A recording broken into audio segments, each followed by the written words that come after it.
Substance है, ये जल रहा है सपोज, अगर मैं इसकी ऑक्सीजन सप्लाई को कट कर दूं तो आग बुझ जाएगी, मुझे इतनी जानकारी दी है।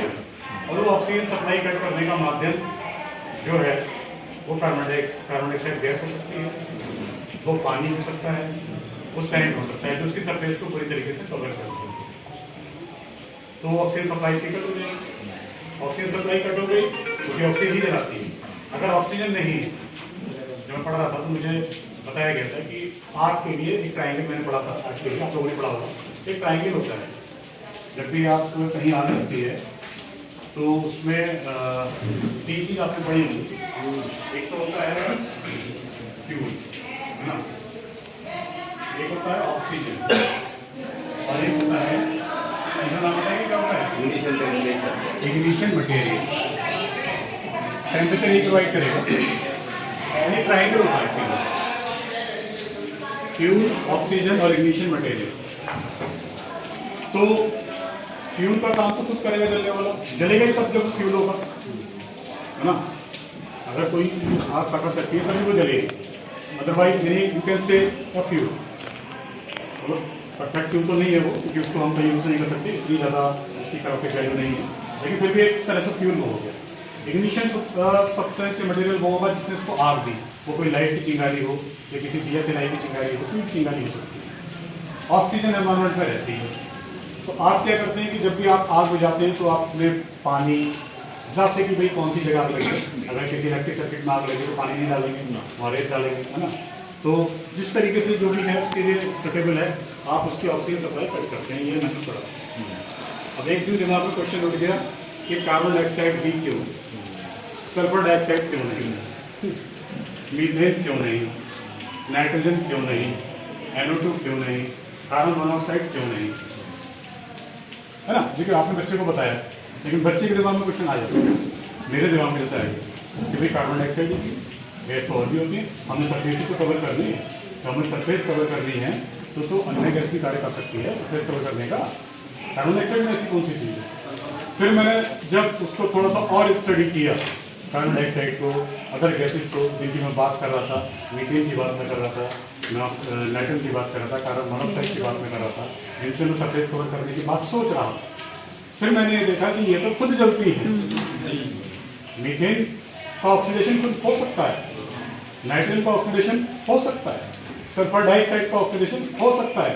तो मुझे आंसर मिला कार्बन डाइऑक्साइड ऐसी गैस है जिसका ऑक्सीडेशन नहीं हो सकता, यानी ये फर्दर नहीं जलेगी, यानी अगर एक बार लेयर से बना लेगी तो हटेगी नहीं वहां से, बाकी गैस जलकर लेयर हट जाएगी, ऑक्सीडाइज होने लगेगी, जलने लगेगी साथ में उसकी, वो खुद फ्यूल का काम करने लगेगी। तो इस तरीके से मुझे उसका एक जो मैं आपसे बात कर रहा हूँ कि इस तरीके से जो विज्ञान होता है चिंतन का विषय होता है ना, सोच का विषय होता है। विज्ञान के उत्तर जो होते हैं उस समय देने से, उसको सोचने से तब उसके उत्तर हमको मिलते हैं। तो आपको बच्चों के अंदर यही एक वैज्ञानिक दृष्टिकोण आपको उसके अंदर बच्चे के अंदर क्रिएट करना है। जो भी चैप्टर आपको पढ़ाना है उसके बारे में आपको डायरेक्ट शुरू नहीं करना है। आपको जो भी, जैसे मैंने एक प्रकाश संश्लेषण का भी आपके प्लेलिस्ट में बैच में मैंने बताया था, उसमें आपने भी एक वीडियो भी देखा था, मैंने ही बोला था उसमें, और भी बहुत सारी चीज़ें हैं। जब भी आप कोई चैप्टर उनको पढ़ाने जा रहे हो तो कोई उससे चीज़ उनके बच्चों के दिमाग में कोई ना कोई रिसर्च आप डाल दीजिए, जो घर पे जाके वो उनके पैरी को डाल दीजिए, जिस पर वो घर पे जाकर काम करें, सोचें, है ना।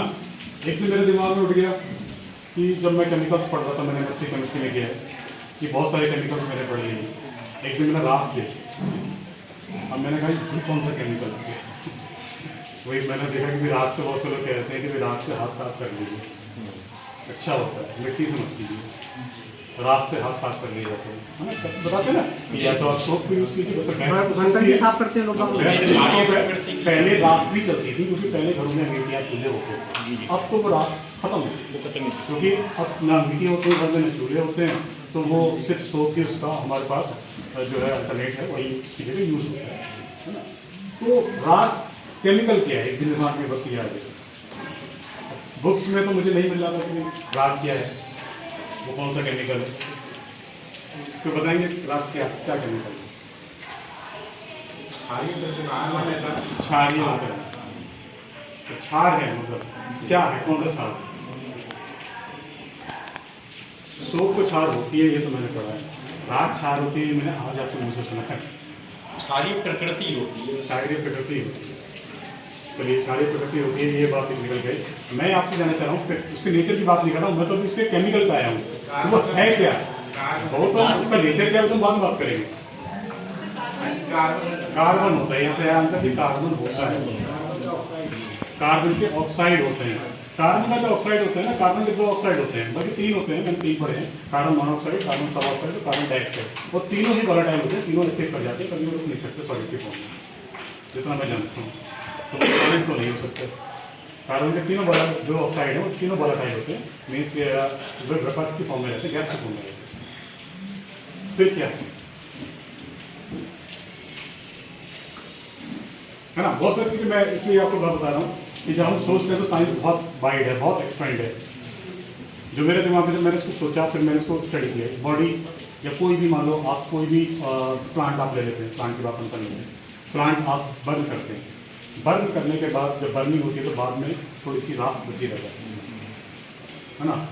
एक्चुअली क्या होता है कि जैसे जो भी ऑर्गेनिक बॉडी होती है, चाहे वो किसी एनिमल्स की हो या किसी प्लांट की हो, उसमें मेनली कार्बन है, लेकिन कार्बन रुकता नहीं है, कार्बन को कार्बन डाइऑक्साइड बना के निकल जाता है जी।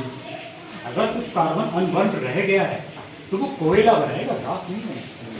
अन्य खनिज होते हैं सर, अन्य खनिज होते हैं जो बॉडी में, तो वो क्या होगा कि उसमें बॉडी में क्या होगा कि बॉडी में कार्बन के अलावा भी बहुत सारे एलिमेंट होते हैं, सिलिकॉन होता है ना, और भी बहुत सारे होते हैं, फास्फोरस, सल्फर होता है ना। तो कुछ वहां पर ऐसे भी एलिमेंट होते हैं हमारी बॉडी में कि जब उनको बर्न होता है, वो बर्निंग उनकी होती है, तो वो अपने ऑक्साइड तो बनाते हैं, सिलिकॉन ऑक्साइड बन जाएगा, फास्फोरस पेंटाऑक्साइड बन जाएगा। लेकिन कुछ ऑक्साइड ऐसे होते हैं जो वोलेटाइल नहीं होते हैं, वो वेपर्स की फॉर्म में नहीं जा सकते, वो गैस फॉर्म में नहीं जा सकते, वो सॉलिड ही होते हैं। तो जो रेत होती है, सैंड जो होती है, वो सिलिकॉन ऑक्साइड ही होती है। अब सिलिकॉन ऑक्साइड तो आपने बना दिया, सिलिकॉन बॉडी के अंदर था, वो जल के बंद हो गया ऑक्साइड, लेकिन वो अब उसी फॉर्म में वहां पर सॉलिड की फॉर्म में रह जाएगा। यू कैन से कि जो एस है, जो राख है, वो उस तरीके के ऑक्साइड का मिक्सचर है जो सॉलिड होते हैं, जिसमें सिलिकॉन होता है, फास्फोरस होता है, और बहुत सारे एलिमेंट ऐसे होते हैं कि जिनके ऑक्साइड सॉलिड होते हैं, वो वहीं पर रखे रह जाते हैं, वो हमारे पास ऐसे। तो इसकी नेचर है, नेचर डिपेंड करता है कि उसमें कौन सा एलिमेंट ज्यादा था। अगर सिलिकॉन होगा तो वो एसिडिक में चला जाएगा, अगर कोई बेसिक मेटल उसके अंदर एल्यूमिनियम प्रेजेंट है या कुछ प्रेजेंट है तो वो बेसिक हो जाएगा, मेटल प्रेजेंट है। डिपेंड करता है कि वो कंटेन में क्या क्या कौन सी ऑक्साइड है, वो बेसिक होगा, क्षारीय होगा, ये नहीं है कि राख हमेशा क्षारीय होगी, ऐसा नहीं कह सकते, ठीक है। तो ये टॉपिक में तो किताब में इस तरीके से होता है कि ये भस्म क्षार का जो नहीं, भस्म की बात नहीं कर रहा, भस्म अलग बात हो गई, राख की बात कर रहा हूं, भस्म नहीं कह रहा हूं, भस्म बाकी पहुंच गया, वो चीज अलग हो गई, वो अलग तरीके की भस्म की बात हो रही है। हाँ, वो अलग है, वो अलग बात हो गई। वो मेटल को जलाते हैं, इसलिए मेटल का ऑक्साइड बनता है, वो मेटल भस्म कहलाती है। जैसे मैग्नीशियम के रिबन को ऑक्साइड को मेटल की भस्म बोलते हैं। बहुत सारी जो होती है बेसिक होती है, because they generate base in the solution. तो वो जो होती है वो सारी हमारी जो है बेसिक हो, वो आप जो बात कर रहे हैं वो अलग है ना। मैं जो बात कर रहा हूँ उस राख की बात कर रहा हूँ जो आप देखते हैं जनरली ट्यूबर से बनती है, दोनों को थोड़ा समझते हैं ना, क्लियर है।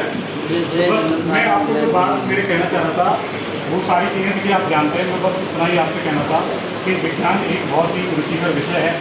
हमने यहाँ पर मेरी ट्रेनिंग को हमारे ट्यूटर्स से मिलकर बड़ी मेहनत से इसको इस तरीके से डिज़ाइन किया है कि पूरा जो ट्रेनिंग है वो एक्टिविटी बेस्ड।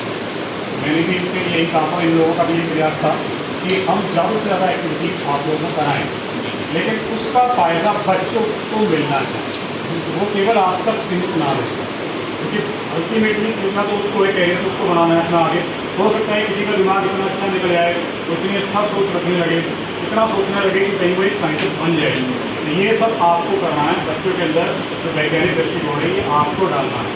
जब आप यहाँ से ये प्रशिक्षण लेकर आए, आप चले जाएंगे, जब भी आपको जितना भी समय विद्यालयों में पढ़ाने के लिए मिले, आप सब जूनियर्स के टीचर हैं, तो जूनियर में 6th 7th 8th में बहुत अच्छी साइंस है, बहुत अच्छी से मतलब ये है कि बहुत ज़्यादा उसमें सीखने और सिखाने के लिए है। तो आप जितना भी आप संभव कर सकते हैं ना, कोई एक्सक्यूज ना देते हुए कि हमें ये काम रहता है, बहुत सारे काम रहते ही हैं, वो सारी चीज़ें होती हैं, लेकिन जो हमारा मेन जो एम है विद्यालय में बच्चों को पढ़ाने का ही है, उसी के लिए हमको नियुक्ति भी किया गया है। तो वो चीज़ कहीं ना कहीं आप समय निकाल कर, चाहे 1 घंटे के लिए या 2 घंटे अभी आप निकाल सकते हैं, आधा घंटा आप निकाल सकते हैं, तो उनको कोई ना कोई एक्टिविटी जरूर कराइएगा उस चैप्टर से रिलेटेड। ये पहले ही आप थोड़ा सा वर्क कर लीजिएगा कि इस चैप्टर में मुझे ये एक्टिविटी करानी है, इस चैप्टर में ये करानी है। जब आप 1 साल करा लेंगे तो नेक्स्ट ईयर को आपको उसको सिर्फ रिपीट ही करना है, और बहुत सारी नई चीज़ें आती रहेंगी, उसमें हम ट्रेनिंग देते रहेंगे और आप सीखते जाएंगे। ठीक है, बस आपके इसी उम्मीद के साथ कि आप अच्छा ट्रेनिंग करेंगे। Thank you.